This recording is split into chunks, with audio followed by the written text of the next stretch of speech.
வேத பயணத்தில் இன்று நாம் பார்க்க போவது பயங்கரமான பெரிய காரியம். 2 சாமுவேல் 7ஆம் அதிகாரம் 23ஆம் வசனம்.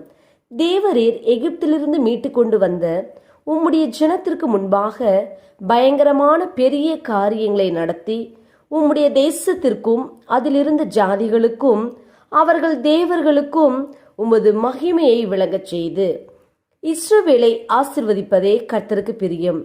ஏனென்றால் நம்முடைய தேவன் இஸ்ரவேலை அதிகம் நேசித்ததினால் அவர்களை எகிப்திலிருந்து மீட்டு கொண்டு வந்து அவர்களுக்கு முன்பாக பயங்கரமான பெரிய காரியங்களை செய்தார். 10 வாதைகளை அனுப்பினார். செங்கடலை 2ஆக பிளந்தார். வனாந்திரத்திலே கண்மலை பிளந்து தமது ஜனங்களின் தாகத்தை தீர்த்தார். மாறாவை மதுரமாய் மாற்றினார்.